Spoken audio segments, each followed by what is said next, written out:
Okey, di hadapan saya sekarang adalah profil kawasan Cerun. Hati-hati bila kita lalu di kawasan Cerun. Okey, kita naik kereta, kita kena lihat kawasan Cerun. Okey, jangan dengar radio je. Betul? Kita perhatikan apa yang berlaku di sekitar kita. Sebab kita tak tahu malang tidak berbau. Okey, kita lihat. Ya, betul. Kita lihat inilah profil berkaitan di kawasan Cerun.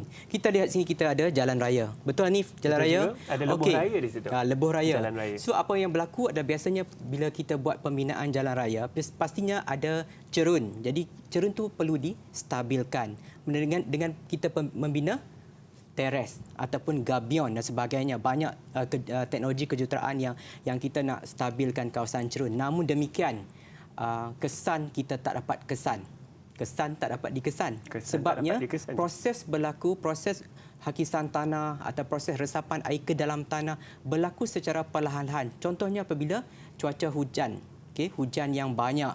Jadi kawasan cerun ini tak dapat menampung air atau mencapai tahap ke tepu air. Jadi apa yang berlaku, kawasan ini akan gelongsor. Salah satu aspeknya adalah keadaan ini. Keadaan apa ni Hanif? Tanah mendap, cikgu. Tanah mendap. Tapi belum jatuh terkena yang jatuh ke jalan raya. Ya, belum lagi jatuh ke jalan raya. Sebab tu saya nak murid-murid di rumah dan juga Hanif pastikan bila kita lalu jalan raya, kita lalu di kawasan-kawasan berbukit, kawasan cerun seperti ini, kita kena pastikan keadaan sekitar kita selamat. Okey, kita lihat keadaan yang kedua. Okey, keadaan ini mungkin tidak berbahaya tetapi menunggu masa. Menunggu masa. Okey. Baik, ini adalah keadaan apabila di kawasan cerun telah berlakunya apa? Gelongsoran tanah, cikgu. Ya, gelongsoran tanah. Okey, kita lihat di sini. Maksudnya kegelongsoran tanah berlaku daripada kawasan yang tinggi. So, apa kesan akan berlaku di kawasan bawah? Sekiranya kita ada rumah di bawah. Okey, kita lihat hutan kita musnah. Okey. So, apa yang berlaku apabila hujan turun? Okey, mungkin di sini tak ada masalah. Mungkin di bahagian-bahagian yang tidak stabil. Kawasan cerun ini akan dipenuhi tepu air. Maksudnya air memasuki ke kawasan tanah di kawasan tebing. Memang hujan, bila hujan turun, air larian permukaan akan masuk ke dalam tanah. Tetapi sekiranya hutan ini kita tak cukup, kita dah tebang, kita dah buat penyahutanan. Jadi kita biarkan kawasan ini gondol ataupun kita bina, iaitu kita bina struktur teres yang tidak mengikut spesifikasi. Jadi macam orang nampak memang betul kita dah bina gabion, kita dah bina contoh pembinaan teres, tapi adakah stabil? Okey, ini akan berlaku. Jadi kita kena pastikan keadaan persekitaran kita selamat, sebab bila hujan turun, proses titisan hujan itu tadi sebenarnya besar. Okey, kalau Hanif nampak hujan, Hanif cuba pergi mandi dekat luar. Titisan air hujan itu sangat besar. Betul. Jadi apa peranan hutan itu tadi? Peranan hutan ini dia akan memecahkan titisan-titisan hujan tadi kepada titisan-titisan yang halus. Perlahan-lahan akan membawa air hujan tersebut tadi masuk meresap ke dalam tanah. Itu merupakan peranan hutan. Okey, kita perlu ambil usaha. Jadi apabila berlaku gelongsoran tanah, apa kesan kepada kawasan sungai? Apa kesan kepada penduduk di sekitar ni? Sungai akan jadi lebih cetek, cikgu. Itu betul. Satu. Kalau ada penempatan di sana, mungkin rumah. Ya. Okey Hanif, saya nak buat sedikit uji kaji. Ya, cikgu. Okey, Hanif nampak air ni Air ini merupakan air bersih tak? Air nampak jernih, cikgu. Ya, nampak jernih. Boleh minum? Saya kurang pasti, cikgu. Okey. Sekiranya kita nampak air bersih, ini adalah air yang saya ambil daripada kawasan peringkat hulu. Di kawasan hulu, kawasan Gunung Ganang. Jadi air ni kita nampak bersih. Maksudnya tidak berlakunya pencemaran air, tidak berlakunya hakisan tanah yang menyebabkan perubahan warna terhadap sungai. Okey? Jadi kalau saya goncang-goncang pun tak ada masalah. Tak nampak. Jadi kalau kita nak minum air, kita kena masak dulu sebab kita tak tahu ada bakteria di dalam air ni. Betul. Okey? Namun demikian, kita lihat air yang kedua. Air kedua ini adalah air daripada berlakunya mendapan tanah daripada kawasan bukit. Okey, sekiranya saya goncangkan, air ini pastinya akan berubah warna. Okey, saya goncang sekarang ya. Kita nampak keladak di bawah ni. Air ini akan berubah warna. Okey, ini yang berlaku di dalam sungai.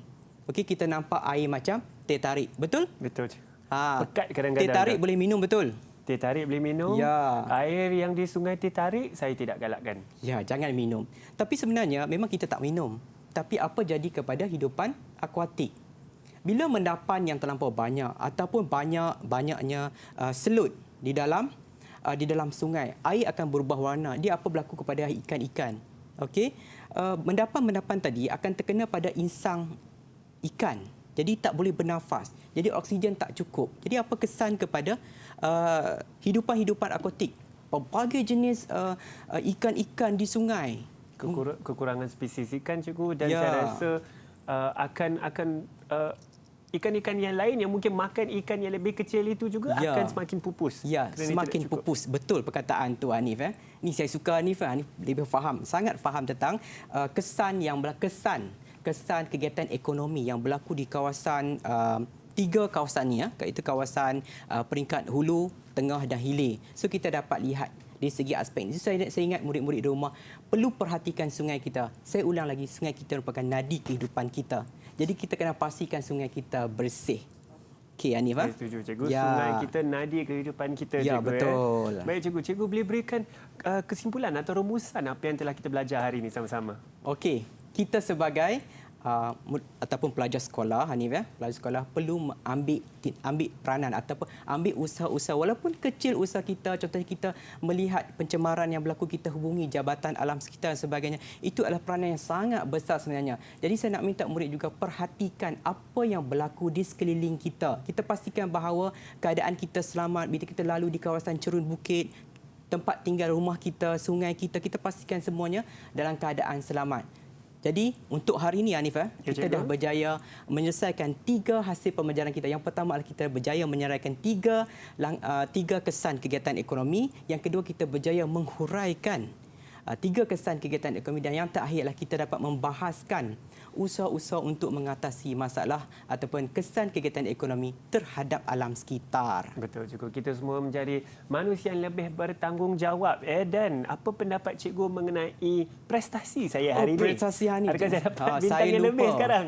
Saya nampak Hanif ni sangat prihatin kepada alam sekitar. So saya bagi 5 bintang untuk Hanif. Alhamdulillah. Terima kasih cikgu atas bintang-bintang tersebut. Dan sebenarnya cikgu, saya ingin juga belajar lebih. Dan saya pasti rakan-rakan saya di rumah juga ingin belajar lebih, mencari bahan yang lebih untuk memahami lebih mengenai topik ini. Di manakah mereka boleh mencari bahan-bahan tersebut? Okey, murid-murid boleh layari laman sesawang iaitu Cari Sumberku untuk mendapatkan maklumat lebih banyak berkaitan dengan kesan kegiatan ekonomi terhadap alam sekitar. Baik, saya itu sangat penting. Dan kepada mereka, dengan lebih ilmu yang kita ada tu haruslah lebih amalan ni, cikgu. Betul. Lebih banyak kita belajar mengenai alam sekitar ni kan, kita akan cuba sedaya upaya untuk pelihara dan pulihara alam sekitar kita. Dengan itu, saya ingin mengucapkan ribuan terima kasih kepada Cikgu Zaki hari ini atas ilmu yang telah dikongsi kepada saya, kepada murid-murid di rumah supaya kita menjadi insan dan murid lebih bertanggungjawab. Mulalah dengan kita semula ke, tanamlah pokok sikit-sikit sana sini. Dan nanti sentiasa bersama kami tu kerana banyak lagi yang kita ingin kongsi. InsyaAllah kita akan jumpa lagi. Terima kasih semua. Bye.